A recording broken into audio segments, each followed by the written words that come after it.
setiap tahun pada musim haji itu kerajaan Arab Saudi mengundang banyak tokoh.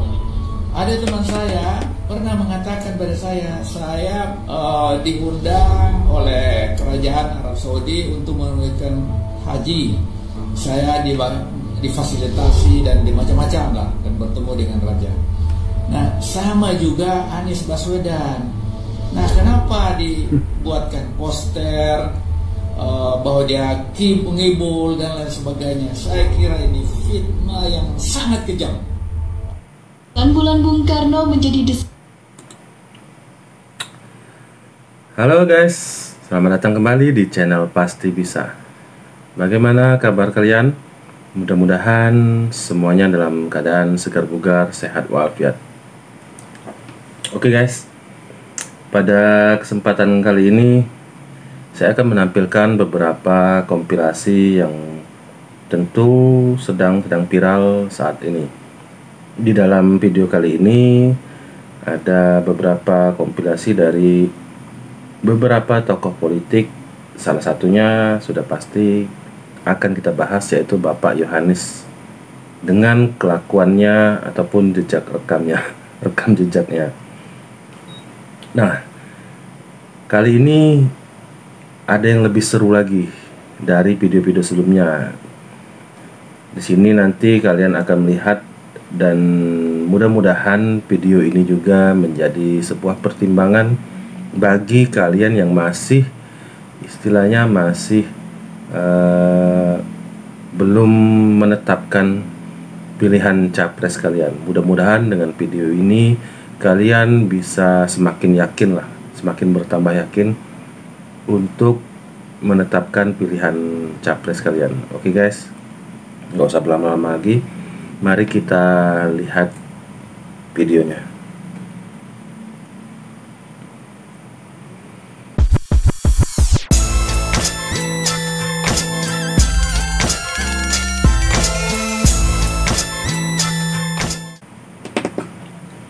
saing dan skenario politik canggih.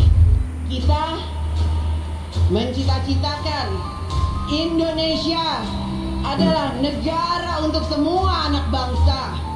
Bukan untuk satu suku, bukan untuk satu golongan, bukan untuk satu agama, tetapi Indonesia adalah untuk semua anak bangsa. Tumpah darah Indonesia. Kita berkumpul di sini bukan untuk sekedar berkumpul, bukan sekedar untuk meramaikan kegiatan. Kita di sini berkumpul untuk menang. Politisasi aparat penegak hukum hari ini semua diincar, hari ini semua diintimidasi, hari ini aparat penegak hukum sebenarnya melakukan politisasi hukum. Resah kita. Siapa yang garang bahasa kasus ini tidak diintervensi? Mungkin sekarang saat ini tidak, besok bisa, minggu depan bisa saja terjadi. Gak ada Pak, semena-mena aja ini. Mau tangkap si A, tangkap si B, tangkap si C. Nah guys, itu tadi omongan atau perkataan dari kader-kader Partai Nasdem. Di situ tadi juga ada ketuanya. Belakangan ini mereka seolah-olah itu guys, seolah-olah marah gitu sama Pak Jokowi. Padahal dulu sebelum ada kasus-kasus ini mereka diam-diam aja.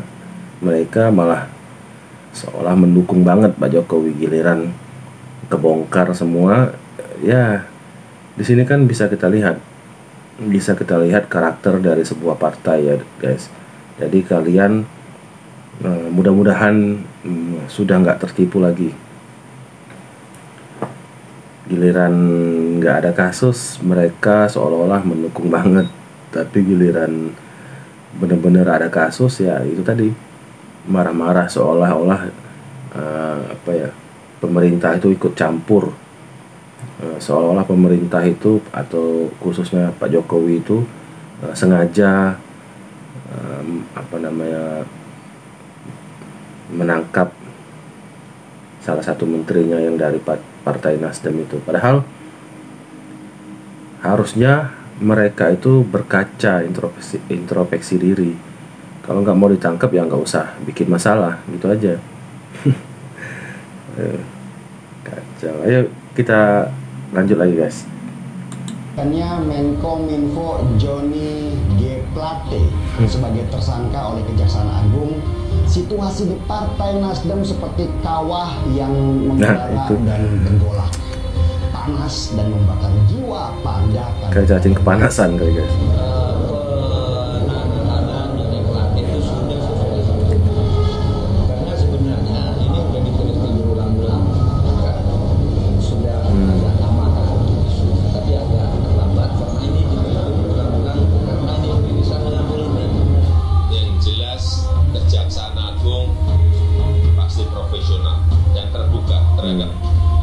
Semua yang berkaitan dengan kasus itu, Kejaksaan Agung akan terbuka dan saya yakin bekerja profesional. Oke guys, sedikit saya komentari. Yang jelas di zaman sekarang itu sudah nggak bisa lagi diintervensi kayak zaman-zaman dulu. Sekarang itu orang sudah semua terbuka, transparan. Jadi kalau ada yang bilang, oh Pak Jokowi ngatur ini ngatur itu, udah nggak bisa lagi guys. Itu orang-orang yang sengaja menebar fitnah aja itu, kayak gitu ngomongnya. Atau enggak memang sifat dia kayak gitu kalau lagi berkuasa. Makanya menuduh orang lain atau menuduh Pak Jokowi seolah-olah sama seperti dia. Padahal ini bangsa besar, udah nggak bisa lagi dibuat-buat kayak gitu. Dulu mungkin zaman-zaman dulu ya, beberapa tahun yang dulu mungkin bisa, tapi kalau sekarang ya sudah nggak bisa guys. Orang sudah cerdas semua, orang juga sudah nggak bisa lagi diperintah sana sini, semua sudah transparan. Nah ini apa, SBY ternyata Ganjar. Oke guys, kita lihat lagi video selanjutnya. Saya pahami ada dua peristiwa mimpi yang Indonesia khususnya Islam. Itu yang pertama adalah mimpinya Nabi Ibrahim, gitu ya. Nabi Ibrahim itu melihat, yang sebentar kita akan rayakan dalam perayaan Kurban itu, melihat beliau sedang ingin menyembelih putranya, selesai gitu ya. Kemudian yang kedua, pada zaman Nabi Yusuf itu ada pejabat yang bermimpi melihat 7 ekor sapi kurus menelan memakan 7 ekor sapi gemuk, selesai gitu ya. Dan itu kemudian tafsirnya menjadi luar biasa. Nah yang Pak SBY kan lengkap banget tuh ya, panjang banget ya. Bahkan ada ngopi-ngopi dulu dan seterusnya ya. Jadi dengan itu menurut saya ini satu narasi dari patahan-patahan mimpi, mungkin kalau kita mengusulkan itu. Kalau di kami komunikasi interpersonal, terutama barangkali karena dua hal, ada harapan atau juga berkomunikasi dengan dirinya, ketakutan, tekanan, dua itu biasanya. Nasdem bilang kalau nanti AHY tidak terpilih sebagai cawapres, apakah Demokrat tetap mau ada di koalisi Anies? Dibalas sama orang Demokrat, kalau AHY terpilih jadi cawapresnya Anies, apakah Nasdem tetap akan di situ? Itu artinya antar mereka sendiri saling cakar-cakaran. Demokrat ini akan berpikir realistis, berpikir untung dan rugi. Poros manapun yang memungkinkan memberikan keuntungan yang cukup lebih kepada Demokrat, disitulah pilihan politisnya akan dilakukan. Satu sisi misalnya Demokrat memang berada di poros perubahan, tapi kalau proposal keinginan Demokrat tidak dipenuhi misalnya oleh Anies dan dipenuhi oleh PDIP dan Ganjar Pranowo, bukan tidak mungkin iman politik Demokrat yang saat ini menjadi oposan, iman politik Demokrat yang saat ini berada di kubu perubahan akan hijrah menjadi bagian dari kubu PDIP kemudian mengusung Ganjar Pranowo. Jadi apa yang dialami ini sebenarnya kutukan. Esensi filosofisnya adalah bahwa presiden kelima, presiden keenam, presiden ketujuh punya mimpi yang sama. Mimpinya adalah Pak Ganjar presiden RI ke-8. Oke, gitu ya. Itulah kalau otaknya pandir. Jagoan Pak Jokowi, rambutnya putih, gigih bekerja sampai jungkir balik. Hati seluruh rakyat Indonesia pasti akan sedih menculik. Wahai seniman yang kusindir, Nah ini dibales. aku takkan menyebutmu pandil. Kau hanya lapar, makanya otakmu parkir. Ya kalau kita meletakkan seorang seniman itu dalam konteks kebebasan berekspresi, jadi apapun bisa diomongkan sebetulnya. Dan seorang seniman itu tentu punya subjektivitas soal apa yang harus dikatakan dan apa yang tidak. Justru dia harus buktikan bahwa Anies tidak nyolong dan Prabowo tidak menculik. Sudah ada bukti-bukti itu kan gampang banget. Sudah terbukti ada satu peristiwa, tinggal lagi melihat bagaimana nanti siapa yang bertanggung jawab. Ya, begitulah kalau otaknya pandir. Kalau otaknya pandir. Cucu komodo mengkerep jadi kadal. Tak lesat digulai biarpun pakai santan. Oke guys, sedikit saya mengomentari soal mimpi tadi ya. Di sini kan dikatakan heboh itu Pak SBY mimpi soal bertemu Pak Jokowi lah segala macam. Jadi cukup viral lah, cukup heboh di media sosial. Oke, kalau dibahas mimpi ini dibahas secara sains atau secara ilmiah, bukan secara keyakinan ya guys.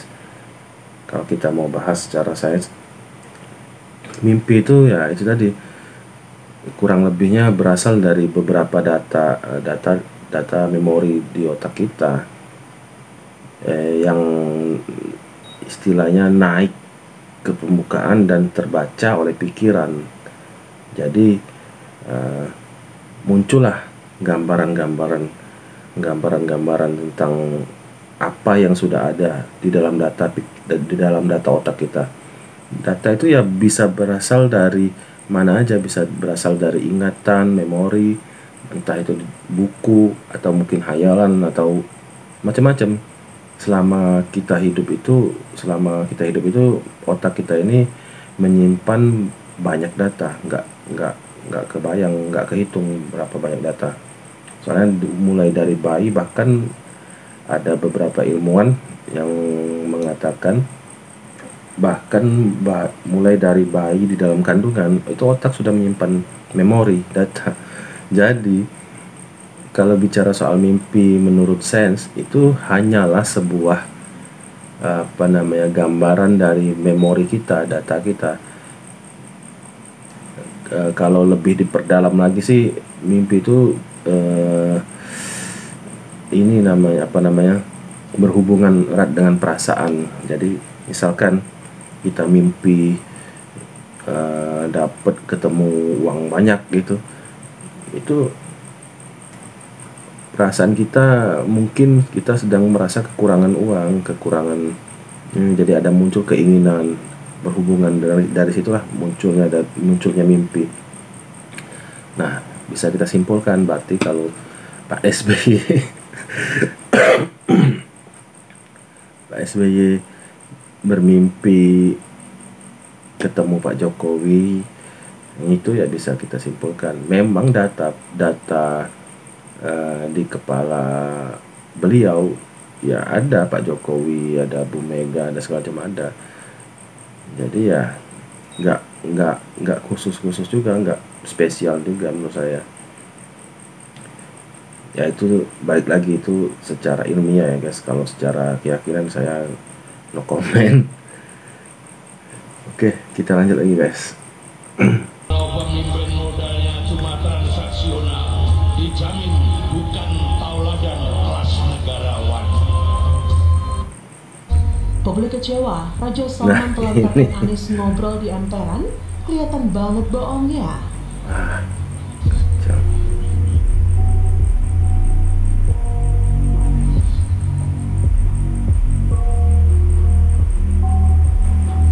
Jadi ketika Anies berangkat haji, rame-rame para pendukungnya atau katakanlah orang-orang yang selama ini terhipnotis dengan omongan Anies itu bilang kemana-mana, posting di media sosial bahwa Anies berangkat haji diundang khusus oleh Raja Salman. Jadi kayak warga negara spesial gitu deh.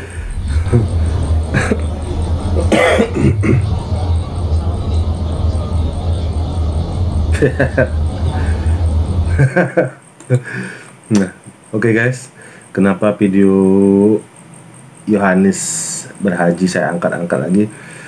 Karena guys, ini apa namanya, pengalaman nyata ya. Di sini di tempat saya itu ternyata masih ada orang yang percaya kalau Yohanes itu benar-benar diundang Raja Arab. Gila gitu.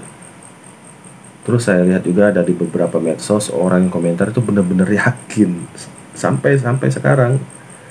Bayangin, padahal sudah banyak orang mengklarifikasi termasuk channel ini, tetap aja mereka masih percaya. Bahkan ada yang ngomong Pak Anies tuh nggak mungkin ngebohong, nggak mungkin ini, aduh, kacau nggak tuh. Di sini di tempat saya juga ada ibu-ibu udah lumayan berumur lah, sama bapak-bapak juga ada. Kacau. Mereka sangat yakin dan percaya gitu kalau Pak Yohanes itu berhaji diundang Raja Salman atau Raja Arab. Kacau, emang kacau. Sampai segitunya guys. Oke, kita lanjut lagi. Kalau penguasa sudah banyak menindas, mengintimidasi rakyat, maka sejarah membuktikan bahwa penguasa tersebut ibarat sedang menggali kuburnya sendiri. Ini sensasional, dramatisasi, kemudian juga yang tidak ada diada-adakan. Saya bilang lucu, geli, dan jijik. Ini kerangka berpikir yang keliru, menyesatkan publik, sesat ya, tidak saja sesat tetapi menyesatkan. Bahwa sejarah banyak membuktikan sikap penguasa yang seperti itu pasti akan tumbang di tangan rakyat yang senantiasa di backup oleh militer. Lucu, diksi yang saya kira harus butuh referensi yang kuat. Ini nggak ada kritis-kritis yang baru, yang lama-lama juga, yang sudah dikatakan oleh orang lain. Apa kritisnya? Aduh, benar banget guys. Padahal beliau ini kan mantan jenderal gitu, nggak pantas ngomong-ngomong kayak gitu. Harusnya terus mendukung presidennya. Tapi kita nggak tahu ya, mungkin beliau pernah sakit hati atau gimana. Tapi balik lagi kok, saya justru makin kagum lah sama Pak Jokowi ini. Pak Jokowi ini bisa melepaskan orang-orang yang memang benar-benar aslinya kayak gitu tadi. Banyak menteri yang sudah dipecat ataupun pejabat-pejabat yang sudah dipecat oleh Pak Jokowi ya ternyata aslinya kadrun. kacau. Ya, coba kita lihat lagi guys. Saya sih berharap bagi rakyat, silakan. Nah, ini salah satu.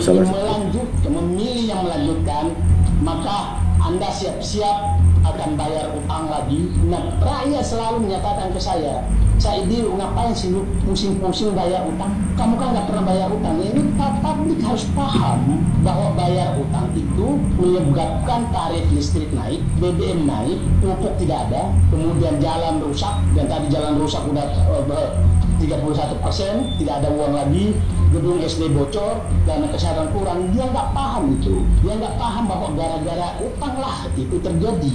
Nah, ini harus kita sadarkan terus publik. Tapi ada problem besar yang kita hadapi. Rakyat kita ini, kalau dia miskin menyatakan itu nasib. Kalau ada ngasih bansos dari utang, maka uang dapat ratu adil. Itu yang problem besar yang kita hadapi. Sedikit tanggapan atas opini atau perkataan beliau ini. Benar banget. Kalau kita teruskan program Pak Jokowi ini, kita akan tetap membayar utang. Benar, saya setuju.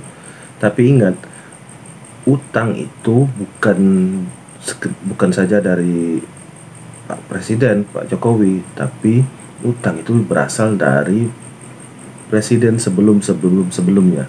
Juga yang perlu diketahui juga, Kalau kita balik lagi ke nol, itu justru tambah makin parah. Kenapa? Pertama, kita tetap harus bayar utang. Kedua, kita ngeluarin modal lagi untuk mulai merangkak lagi dari awal. Bayangin, double. Jadi gimana menurut kalian guys? Apa benar omongan Bapak Said Didu ini, atau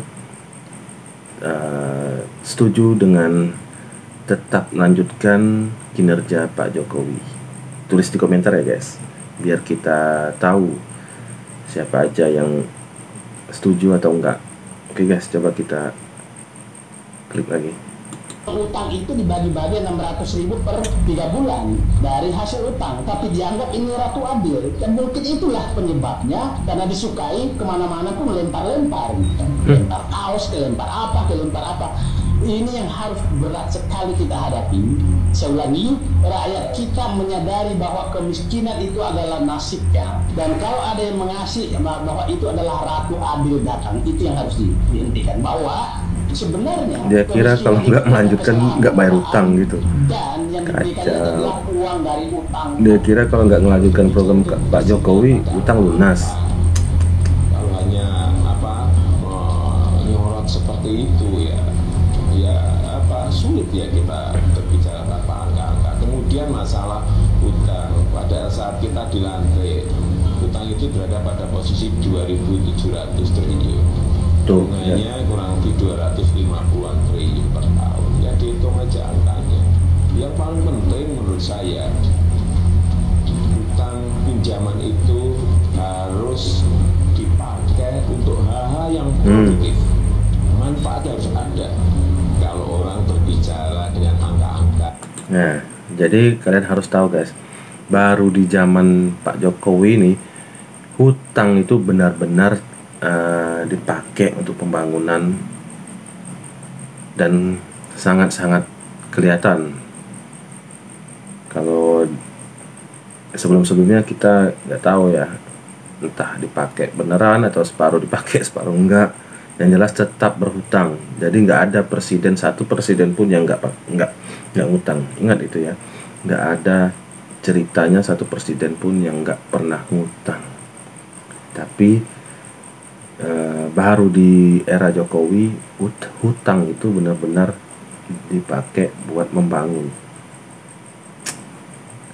Gila ya, isunya hutang terus, tapi nggak introspeksi diri. Coba kita lanjutkan guys. Orang berbicara dengan basis data yang jelas itu bagus, atau ekonom yang jago ekonomi makro seperti Menteri Keuangan Ibu Sri Mulyani, dengan mungkin ekonom yang ngerti masalah makro juga saling beradu argumen, itu bisa saja dengan angka-angka, dengan basis data yang jelas. Benar. Itu bagus. Tapi kalau seorang ekonom makro kemudian yang satunya politikus, yang nggak mungkin sambung. Ini politikus yang ini ekonomi makro, gimana bisa sambung? Yang ini hanya berbicara, yang ini pakai angka-angka, ya nggak akan sambung. Mas Haye tadi mengatakan utang besar, ya betul. Setahun bayar bunga dan utang lebih 1.000 triliun, terbesar dalam sejarah Indonesia sejak merdeka. Bongkar fakta, Indonesia bayar utang 1.000 T per tahun. Well, statement itu emang nggak salah. Kalau kita lihat nota keuangan RAPBN 2023 di website Kemenkeu, 1. Utang SBN yang jatuh tempo dan harus dibayar anggaplah sama dengan 2021 di 475 T. Kedua, pembayaran bunganya aja sekitar 441 T. Ini make sense karena utang kita kan 7.800-an T ya. Dikali bunga 5% aja itu udah hampir 400 T. Dan ketiga, pembayaran cicilan pokok pinjaman itu sekitar 82 T. Jadi total 998 T. Tapi apalah arti sebuah angka kalau kita nggak ngerti cerita di baliknya. 89% dari utang kita itu bentuknya surat berharga negara, yang 80%-nya dipegang oleh Bank Indonesia, perusahaan asuransi, dana pensiun, bank, aset manajemen, dan kita-kita yang beli obligasi FR dan SBN retail. Jadi utangnya paling banyak sama orang Indonesia. Pokok dan bunga yang dibayarkan, ya ke kita-kita juga. Nah, ini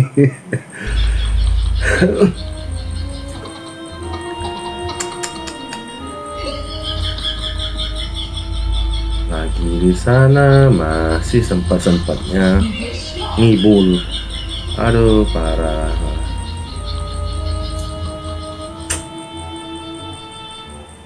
Gila ya.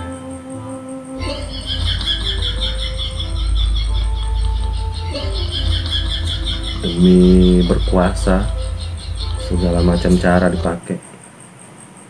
Ya, secara umum aja lah. Banyak orang mempertanyakan apa sebenarnya prestasi Anda dan apa jasa Anda bagi negara ini sebenarnya. Ini dia. Kalau waktu itu saya jawab ya, seingat saya kebetulan baru merilis 3 buku saya berpihak kepada rakyat. Gitu.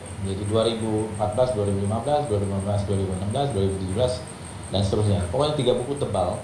Semua kegiatan saya selama menjadi anggota DPR saya bukukan sebagai laporan kepada rakyat lah, kira-kira begitu. Jadi balasan saya ketika itu ya saya balas dengan tweet itu kalau tidak salah.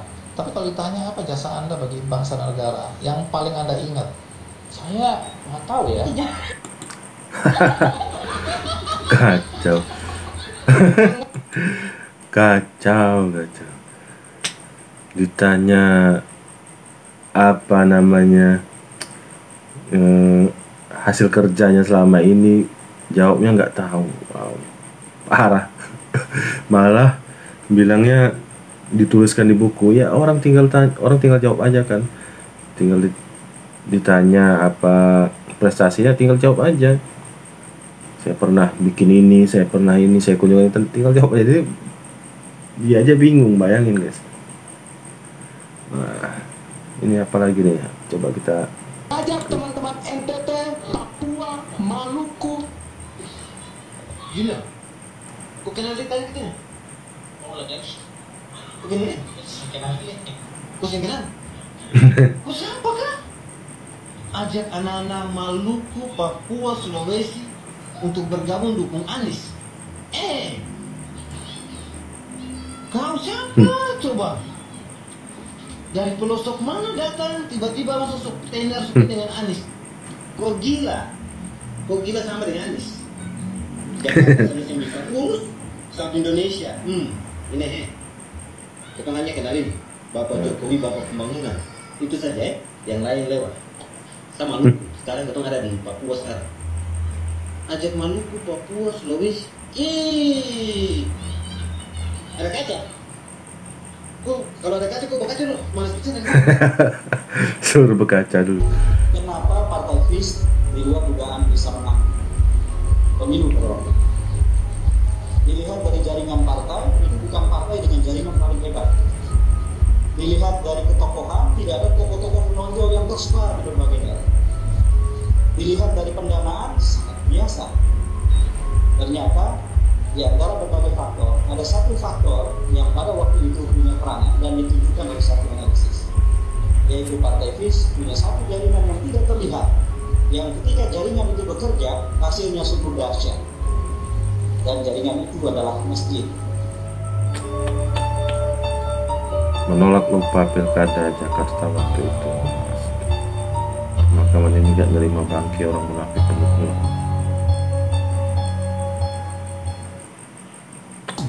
Ini sengaja ini presiden dan DPR ini membangkang kepada putusan Mahkamah Konstitusi. Lalu apa lagi yang kita harapkan dari seorang kepala negara? Kepala pemerintahan atau presiden justru membangkang putusan Mahkamah Konstitusi. Maka kemarin saya waktu diskusi dengan Dr. Maulana Utara, ini sudah saatnya presiden dimakzulkan. Membangkang. Undang-undang dasar 1 klausul presiden bisa dimakzulkan pada ketentuan di Undang-Undang Dasar itu adalah melakukan pelanggaran undang-undang. Yang kedua, kita patut menunjukkan niat jelas dari pemerintah untuk tidak memenuhi prosedur yang disebutkan oleh MK kita. Di antaranya apa? Tidak ada partisipasi publik dalam proses pembentukan Undang-Undang Nomor 11 Tahun 2022 tentang Mengapa orang itu kayak orang serupa? Ini ditulang Mesir. Jangan katakan harakah intihariah, tapi katakan harakah istishhadiyah. Harakah intihariah, gerakan bunuh diri. Itu pers barat yang mengatakan. Yang betul adalah harakah istishhadiyah, gerakan mati syahid.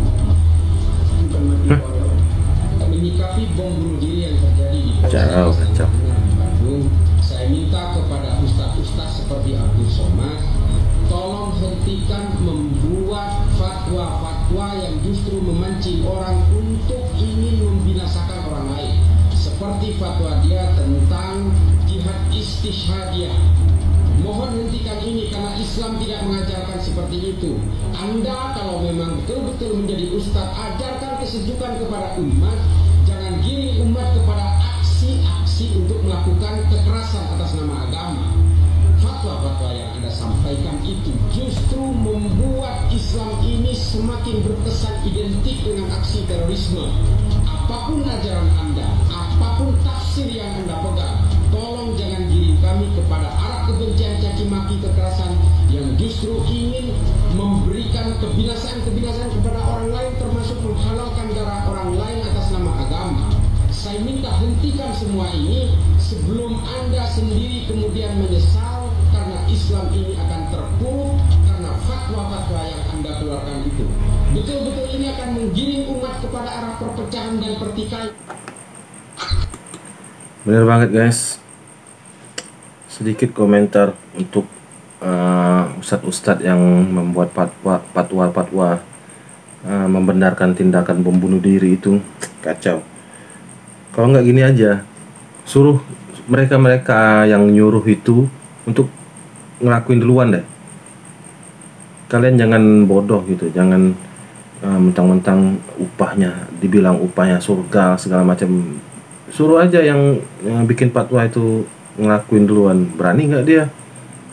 Jangan cuman asal ngebacot doang, asal ngomong doang, nyuruh-nyuruh orang untuk melakukan hal gitu. Jangan mau guys, jangan mau dicuci pikiran, dia cuci otak. Nggak ada, Tuhan nggak ada nyuruh-nyuruh manusia untuk membinasakan manusia lain, nggak ada. Tuhan nggak sekerdil itulah. Tuhan nggak kalaupun mau membinasakan makhluk, Tuhan nggak butuh bantuan manusia. Apalagi untuk katanya untuk membela agamanya segala macam. Bullshit itu, omong kosong. Suruh aja guru-guru atau ustadz-ustadz itu yang memberikan fatwa itu, suruh dia maju duluan aja kalau berani. Giliran orang disuruh-suruh, giliran dia sembunyi nyari duit. Kacau. Oke guys, coba kita lanjut lagi.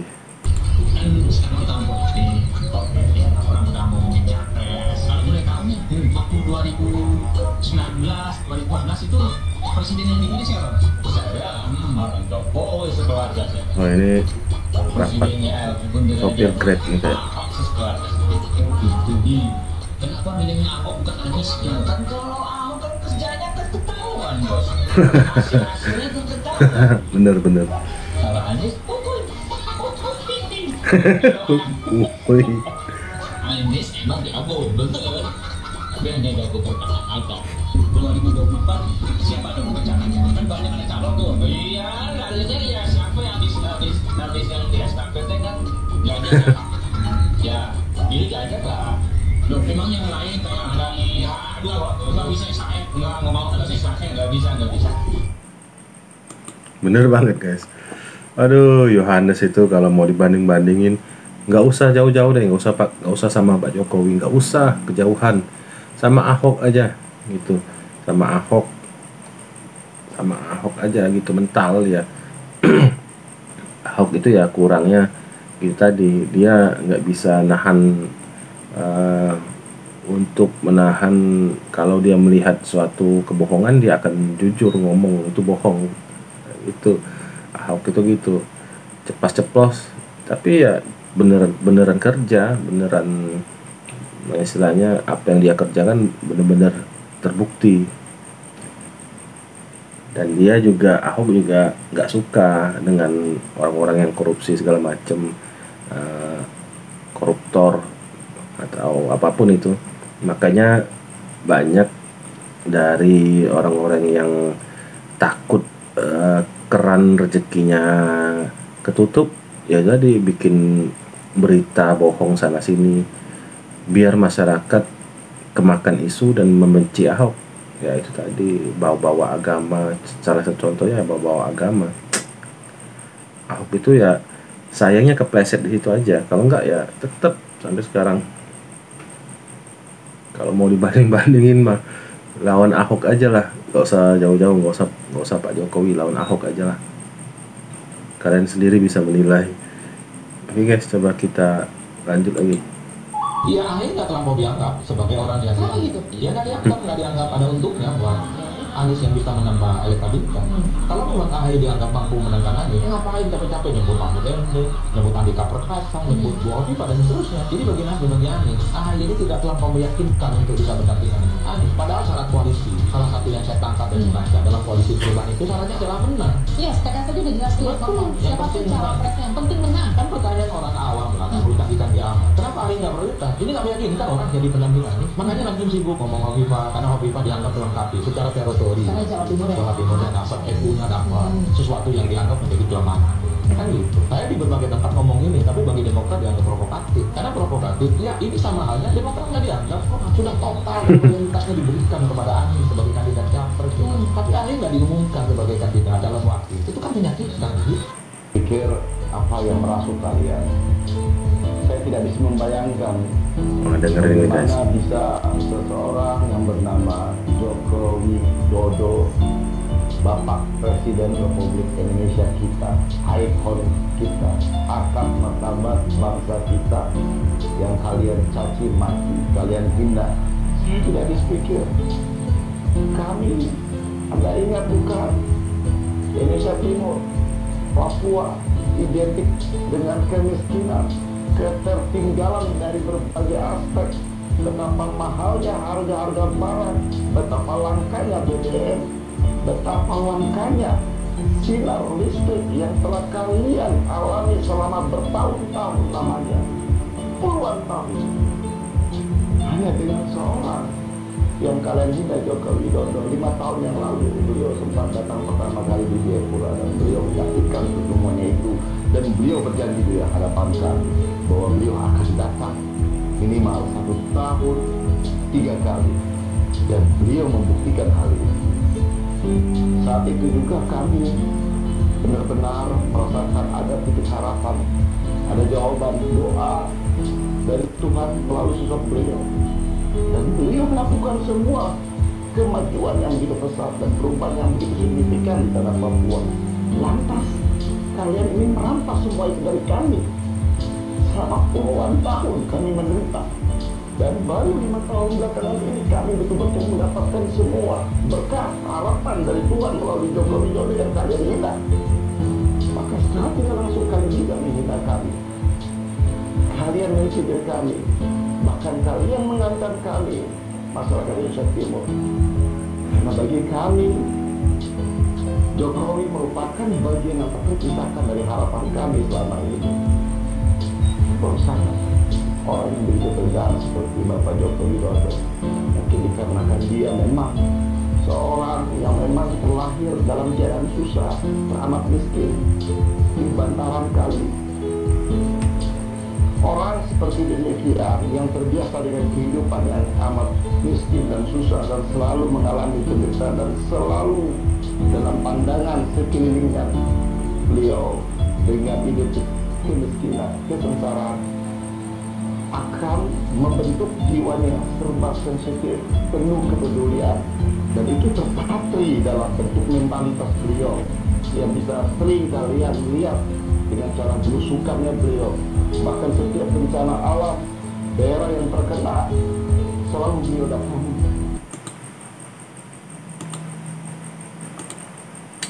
Nah, oke guys, itu tadi beberapa cuplikan dari kompilasi dari beberapa tokoh yang sempat viral belakangan ini. Gimana menurut kalian guys? Kalau kita lihat di awal tadi bicara mengenai mimpi, itu tadi menurut saya kita harus di zaman sekarang kita harus tentunya berpegang pada sains untuk dalam hal ini ya, dalam hal apa namanya mimpi Pak SBY tadi. Jadi kita harus bisa berpikir logis ya. Kenapa beliau bisa bermimpi ya tentu itu berhubungan dengan data memori di dalam otak beliau, apa yang beliau lewati sehari-hari, apa yang jadi keinginan beliau, apa yang jadi kegundahan beliau, entah itu apapun itu, yang jelas terproyeksi dan menjadi sebuah gambaran yang kita sebut mimpi. Kalau alasan lainnya yang saya tangkap sih, saya nggak ini juga ya, nggak apa namanya, nggak ngerti untuk ke arah yang lain tujuan Pak SBY apa namanya mengungkapkan mimpi itu. Saya kurang jelas kalau untuk hal lain. Yang jelas kalau kita bahas mimpi secara sains itu tadi, itu hanyalah sebuah ini aja, apa namanya, ungkapan perasaan dari jejak memori otak kita, otak manusia aja, itu aja, nggak ada hal yang spesial kayak mimpi-mimpi orang zaman dulu tuh nggak ada. Juga tadi ada apa namanya undangan kerajaan itu sampai sekarang guys, sampai sekarang ada beberapa orang yang masih percaya, entah itu di medsos ataupun di lingkungan saya sendiri juga ada loh, masih ada yang percaya, parah itu. Tadi juga kita oh iya, ini tadi ada seruan dari salah satu teman dari timur menyerukan untuk mendukung Pak Yohanes, dan langsung dibantah oleh beberapa teman dari timur juga. Mereka sepakat untuk tetap mendukung Pak Jokowi. Ya iyalah, siapa sih presiden yang benar-benar membangun apa namanya daerah timur? Hanya seorang Jokowi yang benar-benar sanggup. Jadi saudara-saudara kita di timur itu tentu nggak bisa melupakan jasa seorang Jokowi. Dan Jokowi pun ibaratnya sudah menjadi kalau Mama Papua itu bilang anaknya Papua. Karena apa? Karena satu-satunya presiden yang berkunjung ke pedalaman pelosok-pelosok Papua dan membangun daerah di sana. Ya walaupun kita nggak bisa mengatakan pembangunan itu sudah sempurna atau gimana ya, nggak bisa juga kayak gitu, karena nggak ada apa namanya manusia yang bisa tiba-tiba langsung membuat kesempurnaan. Tentu Pak Jokowi juga memiliki banyak kekurangan, tapi setidaknya beliau apa namanya sudah memberikan hasil kerjanya itu tadi. Ada juga beberapa cuplikan tentang masjid dijadikan sarana untuk mendukung salah satu capres. Itu kalau bisa kita tidak usah lagi lah mengalami seperti tahun-tahun di mana Pak Ahok menjadi salah satu korban. Mudah-mudahan kita nggak akan mengalami lagi yang namanya politik identitas ya guys, karena ngeri. Di situ masyarakat menjadi terpecah belah antara jangan kata tetangga sama tetangga, ini satu keluarga, dalam satu keluarga pun ada yang terpecah, miris. Oke guys, itu tadi komentar saya mengenai beberapa video yang sudah kita saksikan ini. Bagaimana dengan kalian? Kalau ada pendapat ataupun komentar yang berbeda, silahkan tulis di komentar ya guys. Oke, sampai di sini dulu. Oh ya, jangan lupa klik subscribe sekarang juga, karena subscribe itu gratis, dan semoga yang sudah subscribe diberikan rezeki yang melimpah. Amin amin. Sampai di sini dulu guys.